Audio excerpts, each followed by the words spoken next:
Poussé par un rêve tenace de remonter aux origines de sa famille africaine, Alex Haley, un noir américain, a passé plus de 10 ans à faire des recherches sur 3 continents. Haley parvint à réunir un certain nombre de renseignements familiaux transmis verbalement. Il rassembla des bribes de souvenirs de la plantation, des bulletins de naissance et des testaments de famille. En 1967, il était en possession d'un dossier qui couvrait 7 générations de ses ascendants américains. Mais l'énigme des origines africaines de la famille demeurait totale. Haley décida de se rendre en Afrique équatoriale. D'après certaines informations, il parvint à la tribu de Mandingo, en Gambie. Là, en 1767, un ancêtre d'Alex Haley avait été enlevé et vendu comme esclave à destination de l'Amérique. Par une enquête poursuivie en Angleterre, Haley apprit qu'effectivement, un bateau négrier avait embarqué des esclaves sur le fleuve Gambie en 1767 pour les conduire à Annapolis, où ils furent vendus au marché des esclaves. Les registres officiels révélèrent que l'ancêtre d'Alex Haley avait été vendu en 1768 en Virginie. Ainsi, Haley finit par établir son arbre généalogique jusqu'à ses racines africaines. Les vraies racines de tout homme remontent bien plus loin, c'est-à-dire à la création des premiers êtres humains, Adam et Ève. La publication de l'ouvrage d'Alex Haley, Racines, puis son adaptation à la télévision, déclenchèrent aux États-Unis une vague de recherches d'origine par des milliers d'Américains. Cet intérêt n'a cessé de s'étendre au cours des dernières années. Il est intéressant de noter que Dieu a réservé à l'origine de l'homme une part importante dans son dernier message d'avertissement au monde. Il est question d'un messager céleste rappelant à l'homme son origine, ses vraies racines. Je vis un autre ange qui volait par le milieu du ciel, ayant un évangile éternel, pour l'annoncer aux habitants de la terre, à toute nation, à toute tribu, à toute langue et à tout peuple. Il disait d'une voix forte, « Craignez Dieu et donnez-lui gloire, car l'heure de son jugement est venue, et adorez celui qui a fait le ciel, et la terre, et la mer, et les sources d'eau. » L'homme de notre époque est appelé à adorer Dieu, le Créateur, et juge de tous les hommes. Ce message doit être proclamé dans le monde entier, dans le temps qui précède le retour de Jésus. Il rappelle à l'homme que Dieu est son Créateur et l'auteur de la vie. Dieu a préconnu que l'homme oublierait ses origines. La Bible est claire à ce sujet. Dieu étant le Créateur, lui seul peut donner des détails sur les origines de l'homme. Le premier livre de la Bible est la Genèse, mot qui veut dire le livre du commencement. Il ne peut exister une meilleure source. La terre et l'homme ne sont pas venus à l'existence accidentellement. C'est l'Esprit de Dieu qui les a conçus et créés par sa toute-puissance. Au commencement, Dieu créa les cieux et la terre. Telles sont les origines du monde. L'une des plus fascinantes vérités du Nouveau Testament, c'est que Dieu le Père et Jésus le Fils, qui existent de toute éternité, ont créé l'univers ensemble. La Bible ne pourrait être plus explicite à ce sujet. Au commencement était la parole, et la parole était avec Dieu, et la parole était Dieu. Elle était au commencement avec Dieu, et la parole a été faite chair, et elle habitait parmi nous, pleine de grâce et de vérité, et nous avons contemplé sa gloire, une gloire comme la gloire du Fils unique venu du Père. Le co-créateur de ce monde est celui qui a donné sa vie pour l'humanité sur le calvaire. L'apôtre Paul souligne que Dieu le Père et son Fils ont collaboré à la création. La Bible dit, Dieu a créé toutes choses par Jésus-Christ. L'Épître aux Hébreux confirme cette déclaration. Après avoir autrefois, à plusieurs reprises et de plusieurs manières, parlé à nos pères par les prophètes, Dieu, dans les derniers temps, nous a parlé par le Fils, qu'il a établi héritier de toutes choses, par lequel il a aussi créé le monde. Ainsi, Jésus, l'agneau de Dieu, le Sauveur du monde, a créé au commencement la terre et toutes les créatures qui s'y trouvent. Retournons au livre du commencement, la Genèse, et revivons la semaine de la création. La Bible dit qu'au commencement, la terre était informe et vide. Elle était une masse de matière évoluant dans l'espace. Au premier jour de l'histoire de notre planète, Dieu ordonna que la lumière soit. À l'instant même, les ténèbres se dissipèrent. Dieu vit que la lumière était bonne, et Dieu sépara la lumière d'avec les ténèbres. Dieu appela la lumière jour, et il appela les ténèbres nuit. Ainsi il y eut un soir, et il y eut un matin, ce fut le premier jour. Le premier jour est le commencement de tout ce qui concerne notre planète. Le deuxième jour, Dieu dit qu'il y ait une étendue entre les eaux, et qu'elle sépare les eaux d'avec les eaux. Et Dieu fit l'étendue, et il sépara les eaux qui sont au-dessous de l'étendue d'avec les eaux qui sont au-dessus de l'étendue. Et cela fut ainsi.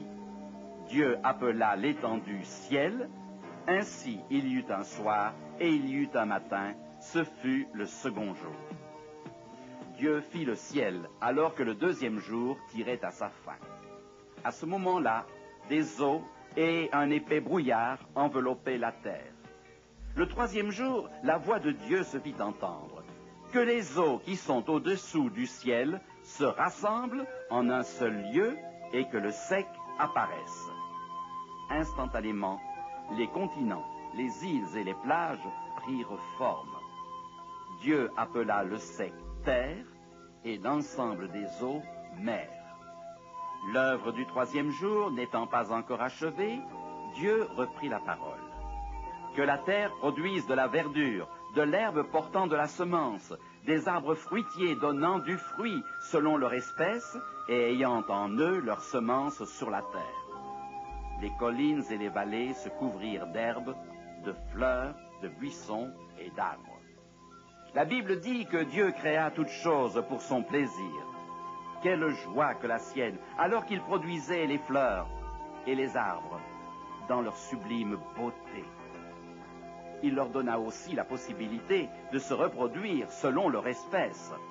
La Bible déclare que Dieu fut satisfait de son œuvre. Dieu vit que cela était bon. En cette fin du troisième jour et au commencement du quatrième, Dieu s'écria: qu'il y ait des luminaires dans l'étendue du ciel pour séparer le jour d'avec la nuit, que ce soit des signes pour marquer les époques, les jours et les années, et qu'ils servent de luminaires dans l'étendue du ciel pour éclairer la terre.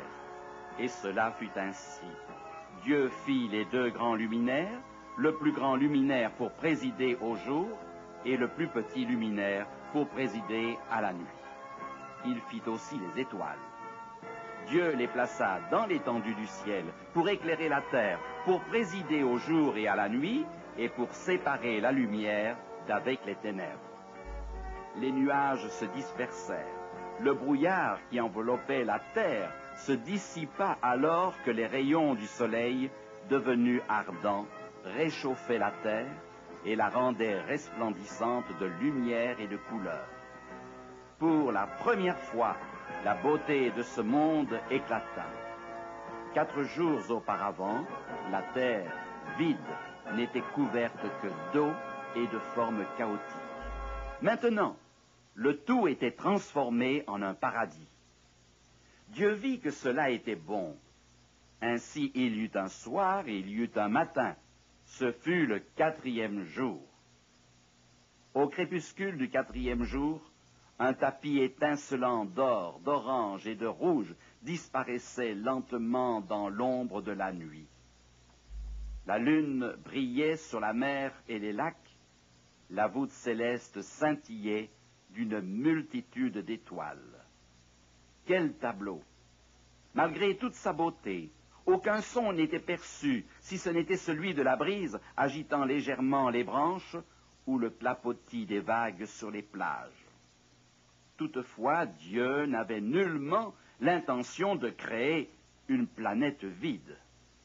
Car ainsi parle l'Éternel, le Créateur des cieux, le seul Dieu, qui a formé la terre, qui l'a faite et qui l'a affermie, qui l'a créée pour qu'elle ne fût pas déserte, qui l'a formée pour qu'elle fût habitée. Je suis l'Éternel, et il n'y en a pas d'autre. En fait, les 4 premiers jours de la création étaient un prélude au 5e acte, la préparation d'une demeure pour de nombreuses créatures. Le 5e jour, Dieu dit que les eaux produisent en abondance des animaux vivants et que des oiseaux volent sur la terre vers l'étendue du ciel. Dieu créa les grands poissons et tous les animaux vivants qui se meuvent, et que les eaux produisent en abondance selon leur espèce. Il créa aussi tout oiseau ailé selon son espèce. Tout à coup, les mers et les lacs débordèrent de vie. De grands animaux marins se mirent à parcourir les mers. Les eaux foisonnèrent de multiples espèces de poissons. Cette fois, le silence était rompu. Les oiseaux aux ramages divers et colorés voltigèrent dans le ciel, remplissant l'air de leurs chants. Le 6e jour, Dieu dit que la terre produise des animaux vivants selon leur espèce, du bétail, des reptiles et des animaux terrestres selon leur espèce. Bientôt, on entendit le rugissement du lion, le bêlement de la brebis et l'aboiement du chien, sans parler des sons qu'émirent des centaines d'autres animaux. Dieu vit que cela était bon. Une fois encore, Dieu se montra satisfait de son œuvre, mais le meilleur était encore à venir. Tout avait été fait en vue de l'événement suivant. Le Créateur dit alors, « Faisons l'homme à notre image, selon notre ressemblance, et qu'il domine sur les poissons de la mer, sur les oiseaux du ciel, sur le bétail, sur toute la terre, et sur tous les reptiles qui rampent sur la terre. » Dieu créa l'homme à son image, il le créa à l'image de Dieu, il créa l'homme et la femme. Dieu n'a pas dit « faisons l'homme à l'image d'un singe ». Non, il le créa à sa propre image. Il ne pouvait faire à l'homme un plus grand honneur. Le Créateur ne pouvait lui donner une plus grande preuve d'amour. Ces versets établissent clairement l'origine de la race humaine. En termes simples et précis, la généalogie biblique révèle l'origine de l'homme. Remontant dans le temps en citant la succession des hommes, elle se termine par « fils d'Adam, fils de Dieu ». L'évangéliste Luc écrit « Il a fait que tous les hommes, sortis d'un seul sang, habitassent sur toute la surface de la terre. » Le prophète Malachie s'exclame « N'avons-nous pas tous un seul Père ?» La généalogie de la race humaine ne remonte pas à une cellule, un mollusque, un quadrupède, un gorille.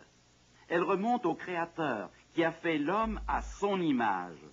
Dieu lui a donné la faculté de voir, de sentir, d'entendre, de penser, de choisir, de comprendre, d'aimer et de se souvenir d'où il vient.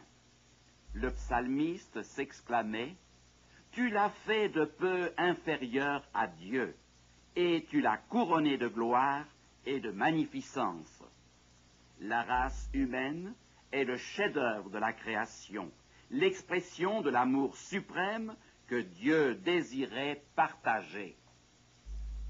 Dieu les bénit et Dieu leur dit « Soyez féconds, multipliez, remplissez la terre et l'assujettissez.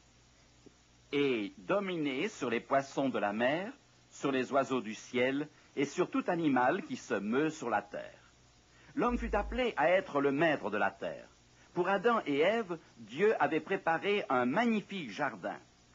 Puis l'Éternel Dieu planta un jardin en Éden, du côté de l'Orient, et il y mit l'homme qu'il avait formé.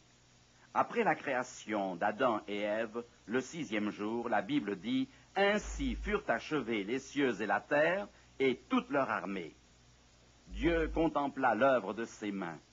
Et Dieu vit tout ce qu'il avait fait, et voici cela était très bon. Ainsi il y eut un soir, et il y eut un matin, ce fut le 6e jour. La création tout entière n'avait duré que 6 jours. Car il dit, et la chose arrive, il ordonne, et elle existe. Quel tableau merveilleux pour le premier couple humain, lorsque les rayons du soleil couchant illuminèrent l'horizon, le soir du 6e jour de la création. Mais le récit de la Genèse ne s'arrête pas là. Dieu acheva au 7e jour son œuvre qu'il avait faite, et il se reposa au 7e jour de toute son œuvre qu'il avait faite. Dieu ne pouvait être fatigué. Le prophète Ésaïe dit que Dieu n'a pas besoin de repos.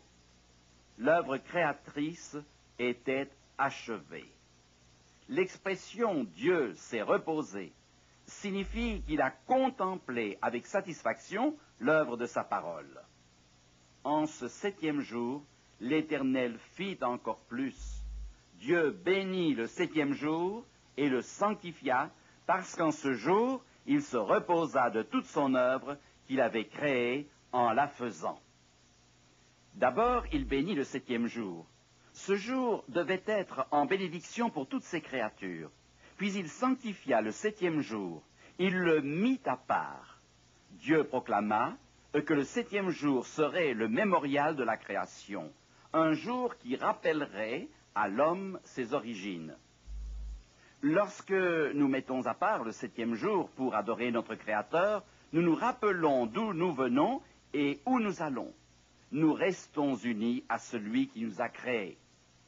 Déjà en Éden, Dieu voulait faire comprendre à l'homme qu'il était essentiel de mettre à part le 7e jour comme jour de repos et d'adoration.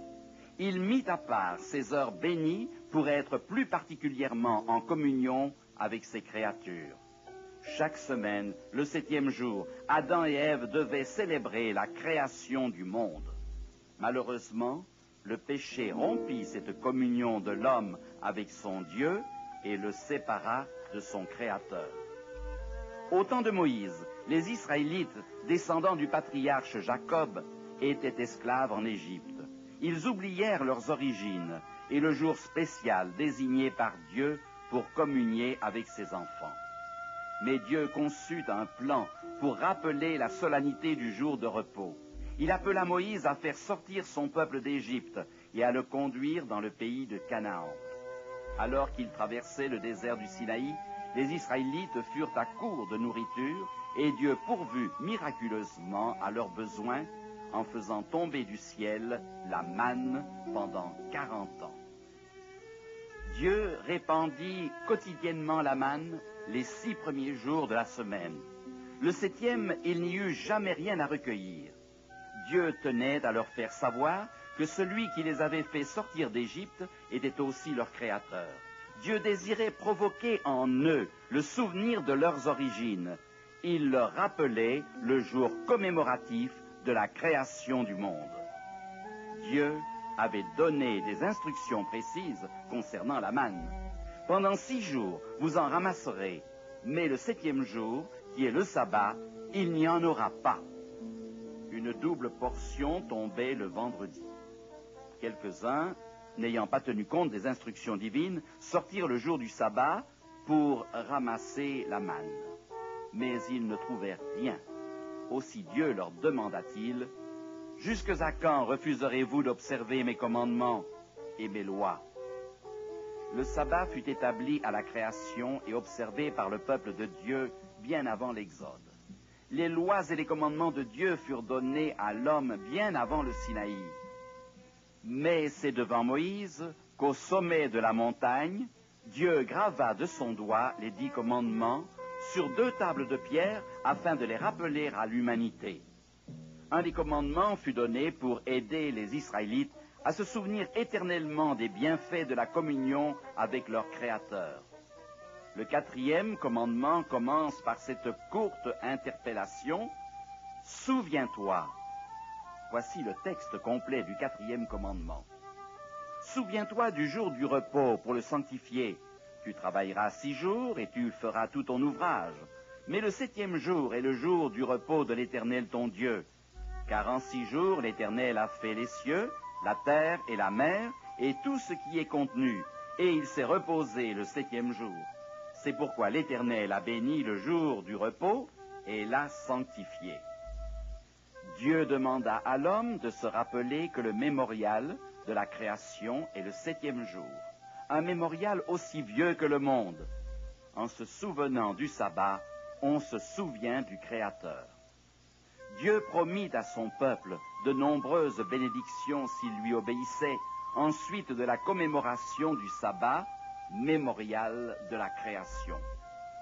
Si tu retiens ton pied pendant le sabbat pour ne pas faire ta volonté en mon saint jour, si tu l'honores en ne suivant pas tes voies, en ne te livrant pas à tes penchants et à de vains discours, alors tu mettras ton plaisir en l'Éternel.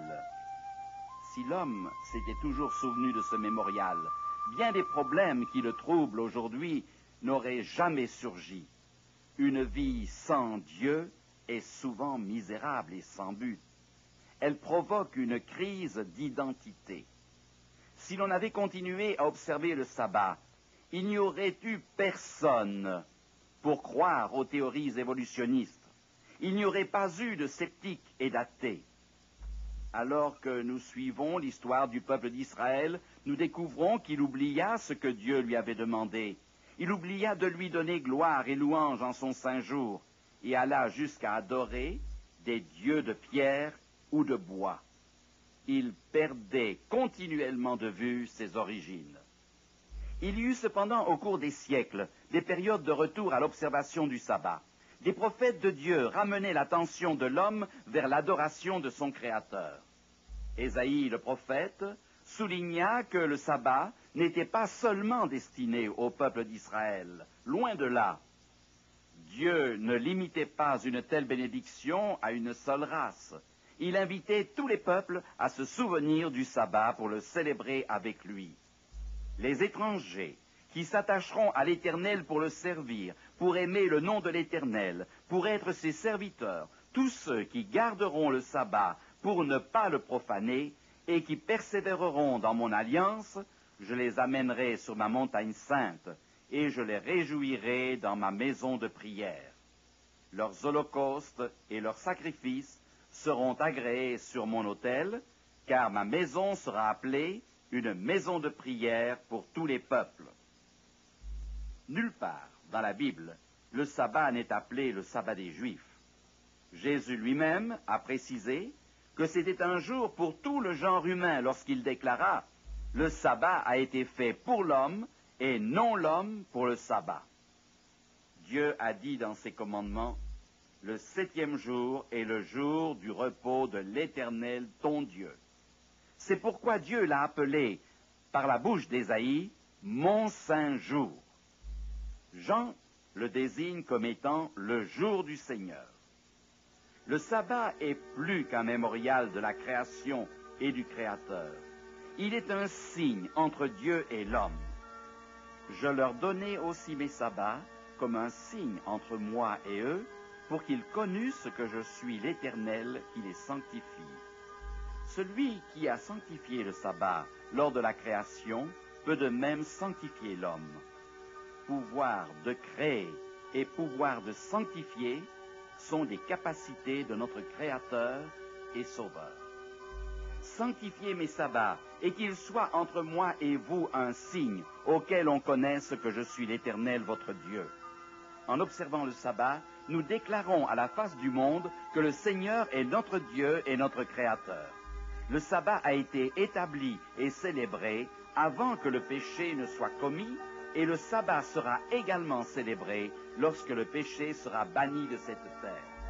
Car, comme les nouveaux cieux et la nouvelle terre que je vais créer subsisteront devant moi, dit l'Éternel, ainsi subsisteront votre postérité et votre nom.